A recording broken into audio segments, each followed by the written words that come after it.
मेरे प्यारे देशवासियों, नमस्कार।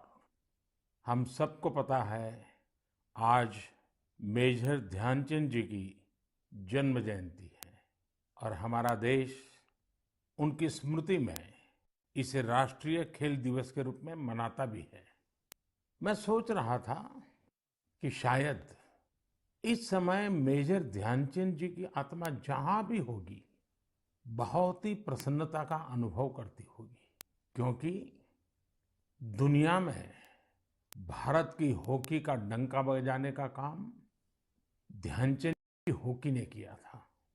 और 4 दशक बाद, करीब करीब 41 साल के बाद, भारत के नौजवानों ने, बेटे और बेटियों ने हॉकी के अंदर फिर से जान भर दी।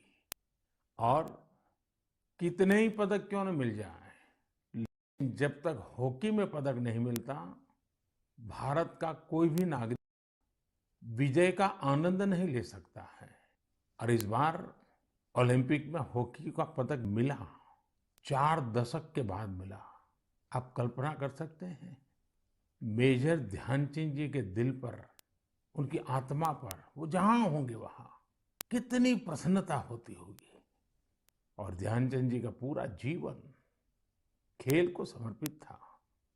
और इसलिए आज जब हमें देश के नौजवानों में, हमारे बेटे बेटियों में खेल के प्रति जो आकर्षण नजर आ रहा है, माता पिता को भी बच्चे अगर खेल में आगे जा रहे हैं तो खुशी हो रही है। ये जो ललक दिख रही है, मैं समझता हूं यही मेजर ध्यानचंद जी को बहुत बड़ी श्रद्धांजलि है। साथियों, जब खेलकूद की बात होती है ना, तो स्वाभाविक है हमारे सामने पूरी युवा पीढ़ी नजर आती है।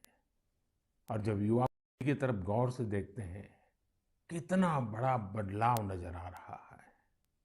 युवा का मन बदल चुका है।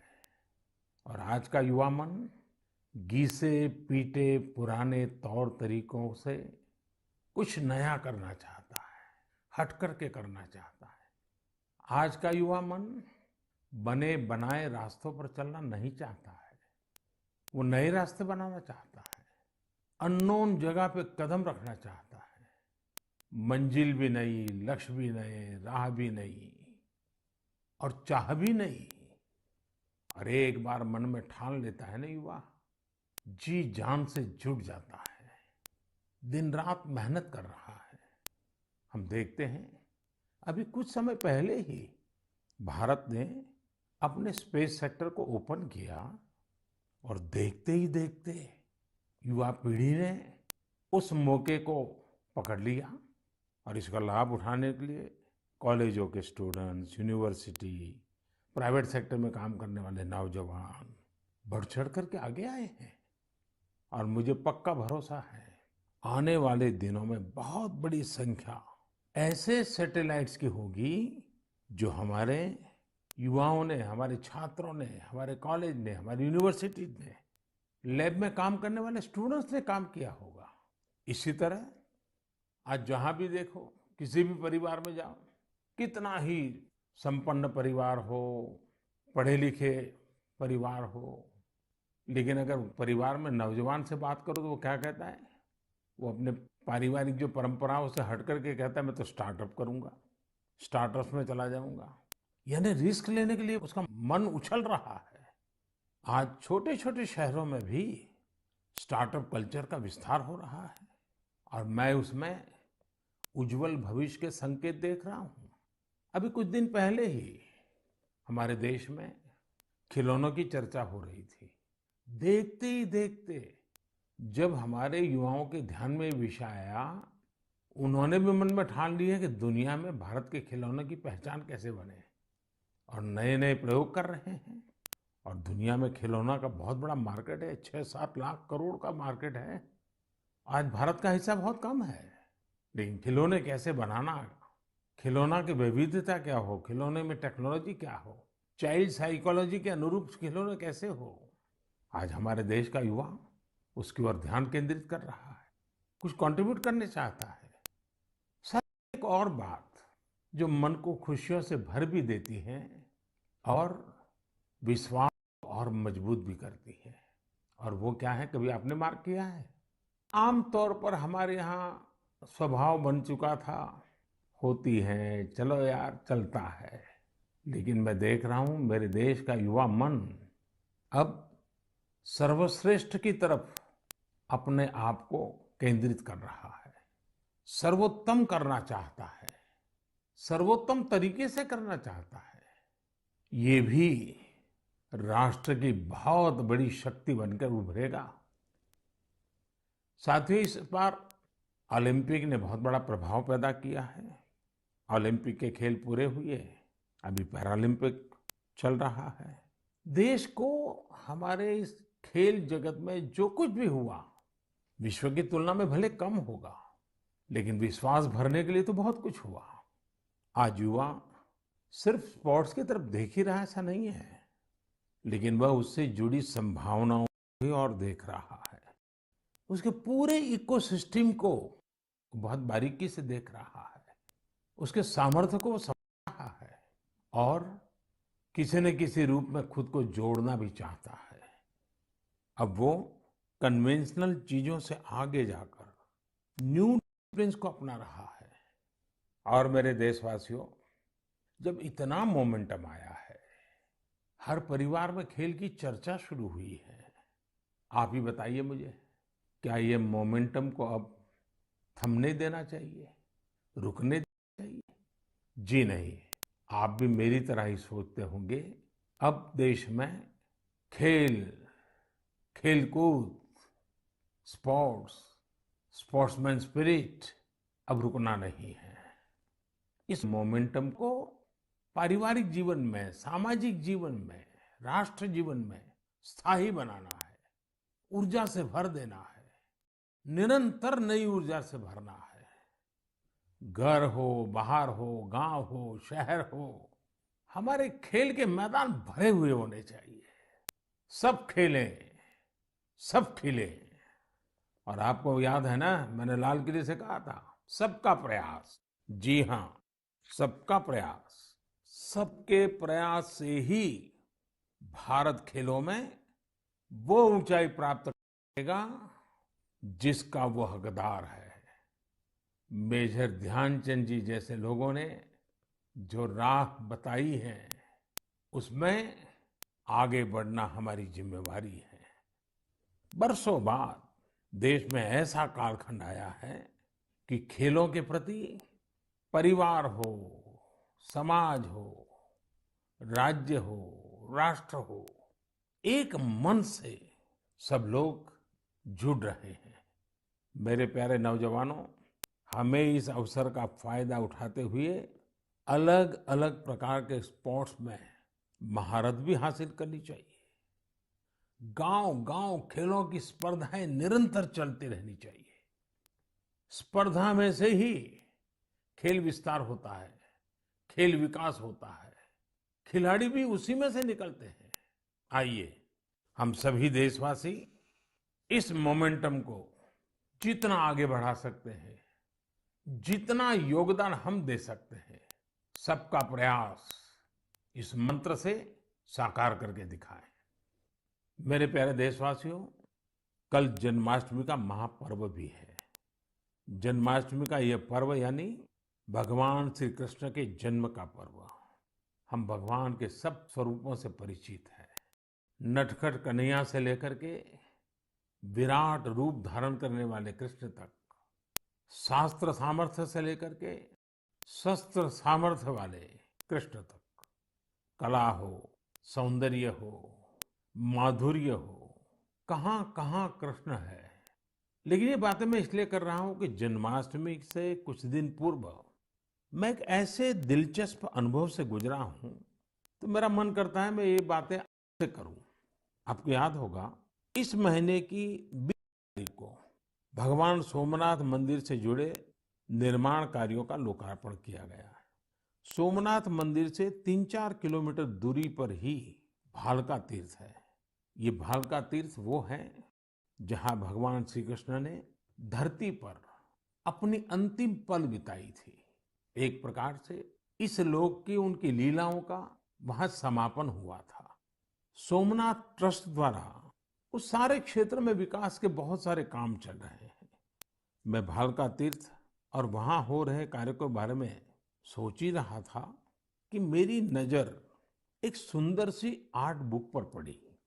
यह किताब मेरे आवास के बाहर कोई मेरे लिए छोड़कर गया था। इसमें भगवान श्री कृष्ण के अनेकों रूप, अनेकों भव्य तस्वीरें थी, बड़ी मोहक तस्वीरें थी और बड़ी मीनिंगफुल तस्वीरें थी। मैंने किताब के पन्ने पलटना शुरू किया तो मेरी जिज्ञासा जरा और बढ़ गई। जब मैंने इस किताब और इन सारे चित्रों को देखा और उस पर मेरे लिए एक संदेश लिखा तो वो जब पढ़ा तो मेरा मन कर गया कि उनसे मैं मिलूं। जो ये किताब मेरे घर के बाहर छोड़ के चले गए हैं, मुझे उनको मिलना चाहिए। तो मेरी ऑफिस ने उनका संपर्क किया। दूसरे ही दिन उनको मिलने के लिए बुलाया और मेरी जिज्ञासा इतनी थी, आर्ट बुक को देख करके, श्री कृष्ण के अलग अलग रूपों को देख करके, इसी जिज्ञासा में मेरी मुलाकात हुई जदुरानी दासी जी से। वे अमेरिकन हैं, जन्म अमेरिका में हुआ, लालन पालन अमेरिका में हुआ। जदुरानी दासी जी इस्कॉन से जुड़ी है, हरे कृष्ण मूवमेंट से जुड़ी हुई है और उनकी एक बहुत बड़ी विशेषता है, भक्ति आर्ट्स में वो निपुण है।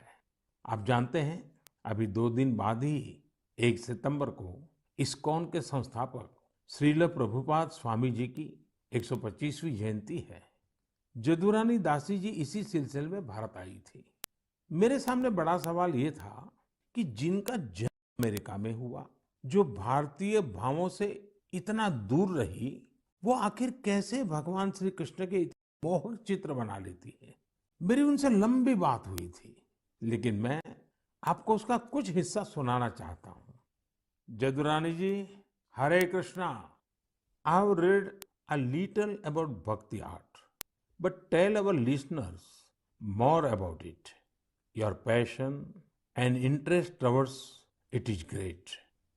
So, bhakti art, we have one article in the Bhakti Art Illuminations which explains how this art is not coming from the mind or imagination, but it's from the ancient Vedic scriptures like Brahma Samhita, Venum Karayani Patitam Skalitam Sikanda, from the Goswamis of Vrindavan, from Lord Brahma himself, Ishvara Paramakrishna Sachidananda Vigraha, how he carries a flute, how all of his senses can act for any other sense, and Srimad Bhagavatam, Baraha Bitang Natavaravapum Karnayo Karnikaram, everything. He wears a karnikar flower on his ear.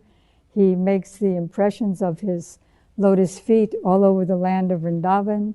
The cowherd boys sing of his glories. His flute attracts the hearts and minds of all fortunate beings.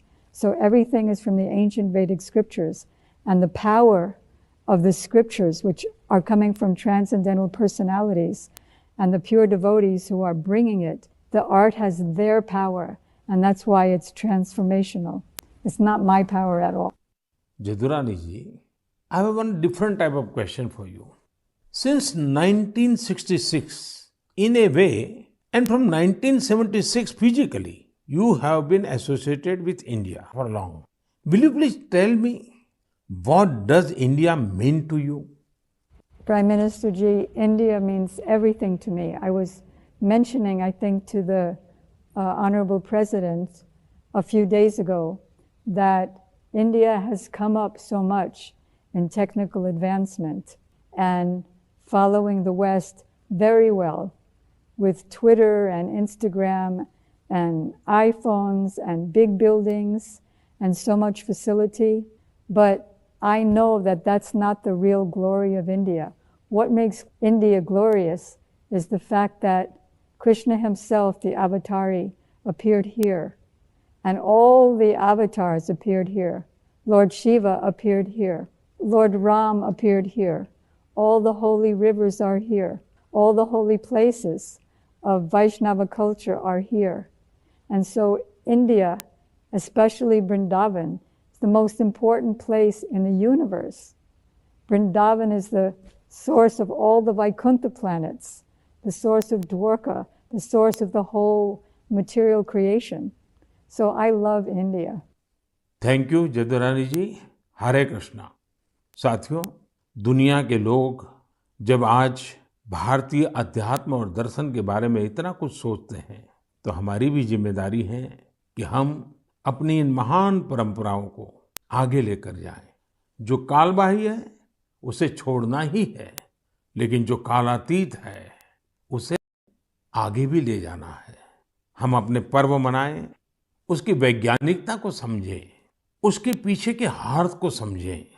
इतना ही नहीं, हर पर्व में कोई न कोई संदेश है, कोई न कोई संस्कार है।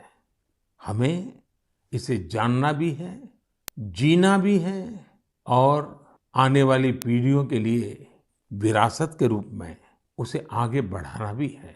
मैं एक बार फिर सभी देशवासियों को जन्माष्टमी की बहुत बहुत शुभकामनाएं देता हूं। मेरे प्यारे देशवासियों, इस कोरोना कालखंड में स्वच्छता के विषय में मुझे जितनी बातें करनी चाहिए थी, लगता है शायद उसमें कुछ कमी आ गई थी। मुझे भी लगता है कि स्वच्छता के अभियान को हमें रत्ती भर भी ओझल नहीं होने देना है। राष्ट्र निर्माण के लिए सबका प्रयास कैसे सबका विकास करता है, इसके उदाहरण हमें प्रेरणा भी देते हैं और कुछ करने के लिए एक नई ऊर्जा भर देते हैं, नया विश्वास भर देते हैं, हमारे संकल्प में जान फूंक देते हैं।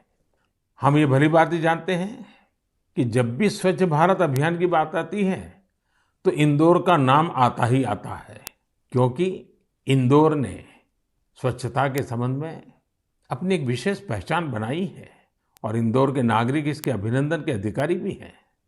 हमारा ये इंदौर कई वर्षों से स्वच्छ भारत रैंकिंग में पहले नंबर पर बना हुआ है।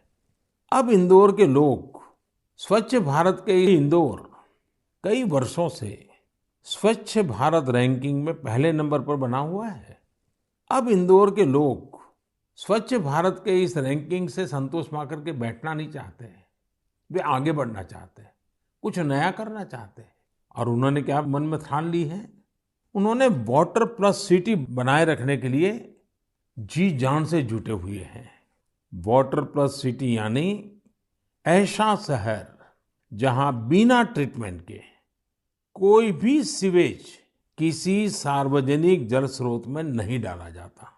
यहाँ के नागरिकों ने खुद आगे आकर अपनी नालियों को सीवर लाइन से जोड़ा है, स्वच्छता अभियान भी चलाया है और इस वजह से सरस्वती और कान नदियों में गिरने वाला गंदा पानी भी काफी कम हुआ है और सुधार नजर आ रहा है।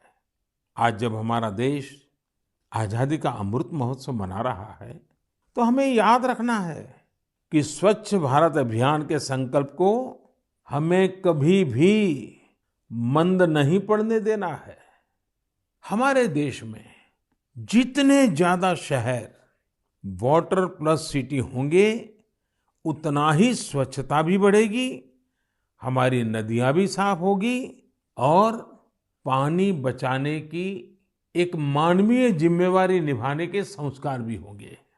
साथियों, मेरे सामने एक उदाहरण बिहार के मधुबनी से आया है। मधुबनी में डॉक्टर राजेंद्र प्रसाद कृषि विश्वविद्यालय और वहां के स्थानीय कृषि विज्ञान केंद्र ने मिलकर के एक अच्छा प्रयास किया है।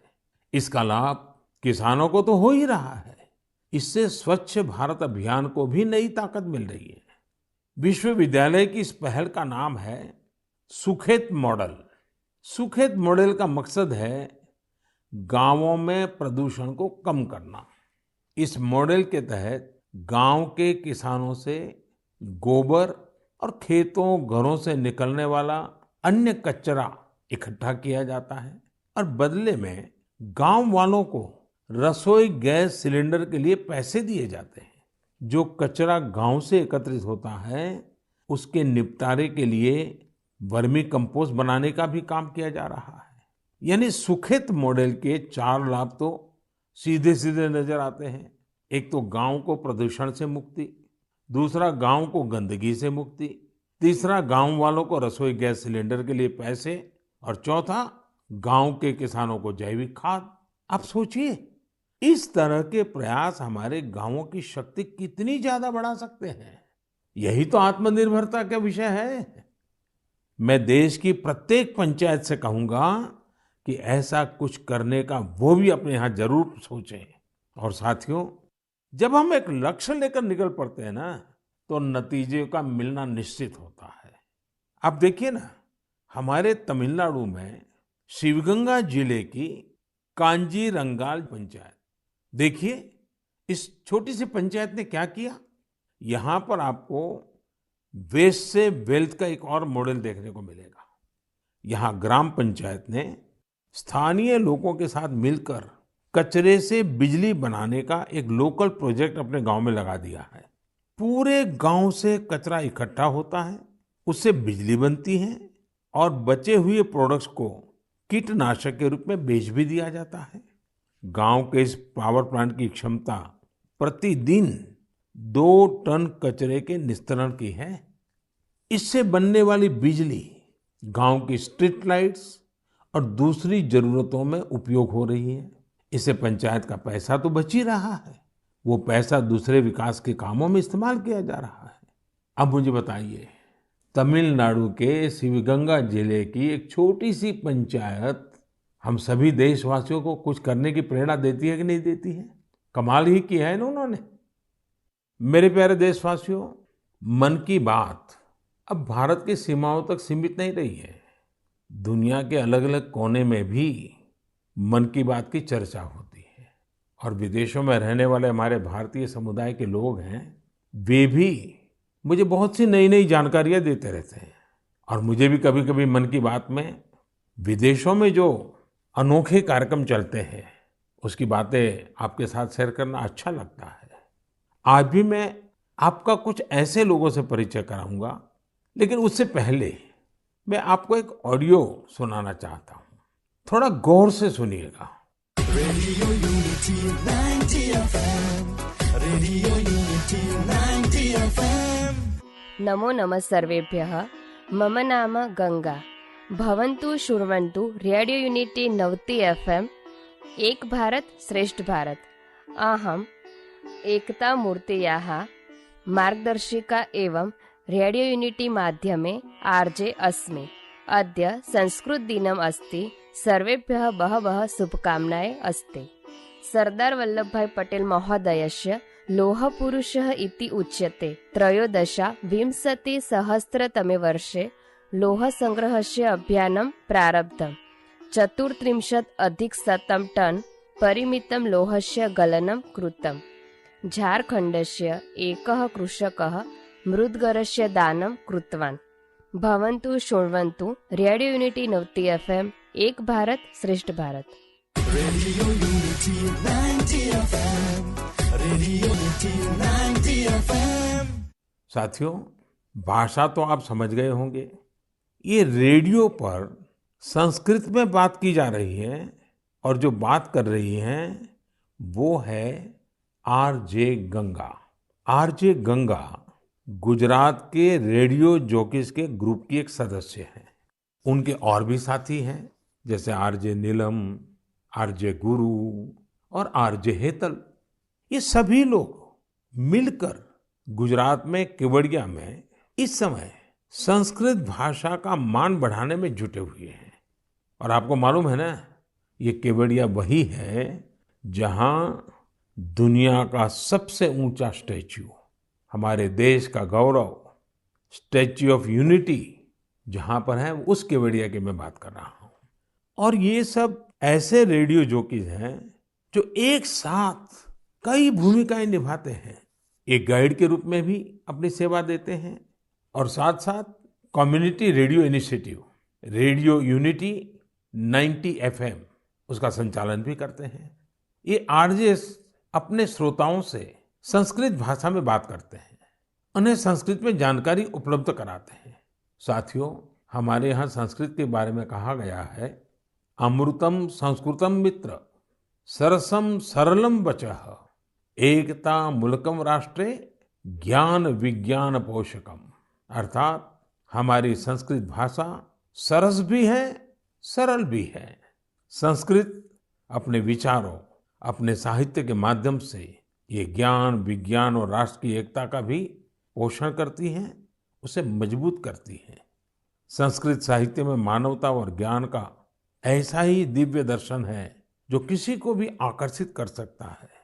हाल ही में मुझे कई ऐसे लोगों के बारे में जानने को मिला जो विदेशों में संस्कृत पढ़ाने का प्रेरक कार्य कर रहे हैं।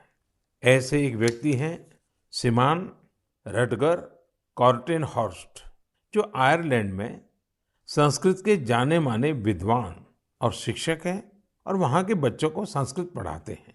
इधर हमारे यहाँ पूरब में भारत और थाईलैंड के बीच सांस्कृतिक संबंधों की मजबूती में संस्कृत भाषा की भी एक अहम भूमिका है।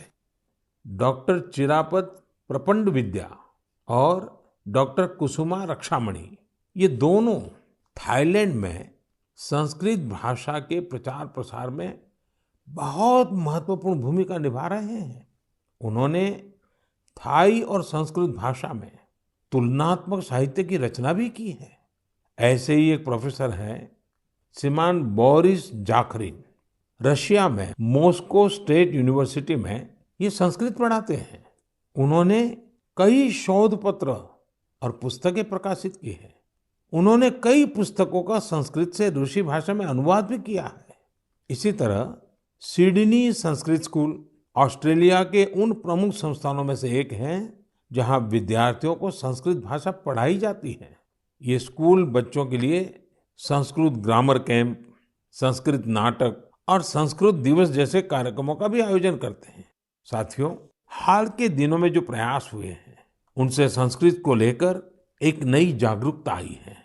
अब समय है कि इस दिशा में हम अपने प्रयास और बढ़ाएं। हमारी विरासत को संजोना, उसको संभालना, नई पीढ़ी को देना, ये हम सबका कर्तव्य है और भावी पीढ़ियों का उस पर हक भी है। अब समय है इन कामों के लिए भी सबका प्रयास ज्यादा बढ़े। साथियों, अगर आप इस तरह के प्रयास में जुटे ऐसे किसी भी व्यक्ति को जानते हैं, ऐसी किसी जानकारी आपके पास है, तो कृपया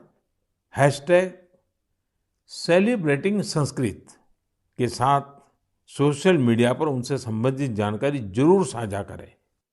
मेरे प्यारे देशवासियों, अगले कुछ दिनों में ही विश्वकर्मा जयंती भी आने वाली है। भगवान विश्वकर्मा को हमारे यहाँ विश्व की सृजन शक्ति का प्रतीक माना गया है। जो भी अपने कौशल्य से किसी वस्तु का निर्माण करता है, सृजन करता है, चाहे वो सिलाई कढ़ाई हो, सॉफ्टवेयर हो या फिर सैटेलाइट, ये सब भगवान विश्वकर्मा का प्रकटीकरण है। दुनिया में भले स्किल की पहचान आज नए तरीके से हो रही है, लेकिन हमारे ऋषियों ने तो हजारों सालों से स्किल और स्केल पर बल दिया है। उन्होंने स्किल को, हुनर को, कौशल को आस्था से जोड़कर हमारे जीवन दर्शन का हिस्सा बना दिया है। हमारे वेदों ने भी कई सूक्त भगवान विश्वकर्मा को समर्पित किए हैं। सृष्टि की जितनी भी बड़ी रचनाएं हैं, जो भी नए और बड़े काम हुए हैं, हमारे शास्त्रों में उनका श्रेय भगवान विश्वकर्मा को ही दिया गया है। ये एक तरह से इस बात का प्रतीक है कि संसार में जो कुछ भी डेवलपमेंट और इनोवेशन होता है वो स्किल्स के जरिए ही होता है। भगवान विश्वकर्मा की जयंती और उनकी पूजा के पीछे यही भाव है। और हमारे शास्त्रों में ये भी कहा गया है, विश्वम कृतस्नम कर्म व्यापारो यस्य सह विश्वकर्मा, अर्थात जो सृष्टि और निर्माण से जुड़े सभी कर्म करता है वह विश्वकर्मा है। हमारे शास्त्रों की नजर में हमारे आसपास निर्माण और सृजन में जुटे जितने भी स्किल हुनरमंद लोग हैं, वो भगवान विश्वकर्मा की विरासत है। इनके बिना हम अपने जीवन की कल्पना भी नहीं कर सकते। आप सोचकर देखिए, आपके घर में बिजली की कुछ दिक्कत आ जाए और आपका कोई इलेक्ट्रिशियन ना मिले तो क्या होगा? आपके सामने कितनी बड़ी परेशानी आ जाएगी। हमारा जीवन ऐसे ही अनेकों स्किल्ड लोगों की वजह से चलता है। आप अपने आसपास देखिए, लोहे का काम करने वाले हो, मिट्टी के बर्तन बनाने वाले हो, लकड़ी का सामान बनाने वाले हो, बिजली का काम करने वाले हो, घरों में पेंट करने वाले हो, सफाई कर्मी हो या फिर मोबाइल लैपटॉप का रिपेयर करने वाले, ये सभी साथी अपनी स्किल की वजह से ही जाने जाते हैं। आधुनिक स्वरूप में ये भी विश्वकर्मा ही है। लेकिन साथियों, इसका एक और पहलू भी है और वो कभी-कभी चिंता भी कराता है। जिस देश में, जहाँ की संस्कृति में, परंपरा में, सोच में हुनर को, स्किल मैन पावर को भगवान विश्वकर्मा के साथ जोड़ दिया गया हो, वहाँ स्थितियां कैसे बदल गई। एक समय हमारे पारिवारिक जीवन, सामाजिक जीवन, राष्ट्र जीवन पर कौशल्य का बहुत बड़ा प्रभाव रहता था। लेकिन गुलामी के लंबे कालखंड में हुनर को इस तरह का सम्मान देने वाली भावना धीरे धीरे विस्मृत हो गई। सोच कुछ ऐसी बन गई कि हुनर आधारित कार्यों को छोटा समझा जाने लगा। और अब आज देखिए, पूरी दुनिया सबसे ज्यादा हुनर यानी स्किल पर ही बल दे रही है। भगवान विश्वकर्मा की पूजा भी सिर्फ औपचारिकताओं से पूरी नहीं होगी। हमें हुनर को सम्मान देना होगा। हुनरमंद होने के लिए मेहनत करनी होगी। हुनरमंद होने का गर्व होना चाहिए। जब हम कुछ न कुछ नया करें, कुछ इनोवेट करें, कुछ ऐसा सृजित करें जिससे समाज का हित हो, लोगों का जीवन आसान बने, तब हमारी विश्वकर्मा पूजा सार्थक होगी। आज दुनिया में स्किल्ड लोगों के लिए अवसरों की कमी नहीं है। प्रगति के कितने सारे रास्ते आज स्किल्स से तैयार हो रहे हैं। तो आइए इस बार हम भगवान विश्वकर्मा की पूजा पर आस्था के साथ साथ उनके संदेश को भी अपनाने का संकल्प करें। हमारी पूजा का भाव यही होना चाहिए कि हम स्किल के महत्व को समझेंगे और स्किल लोगों को, चाहे वो कोई भी काम करता हो, उन्हें पूरा सम्मान भी देंगे। मेरे प्यारे देशवासियों, ये समय आजादी के 75वें साल का है। इस साल तो हमें हर दिन नए संकल्प लेने हैं, नया सोचना है और कुछ नया करने का अपना जज्बा बढ़ाना है। हमारा भारत जब आजादी के 100 साल पूरे करेगा, तब हमारे ये संकल्प ही उसकी सफलता की बुनियाद में नजर आएंगे। इसलिए हमें ये मौका जाने नहीं देना है।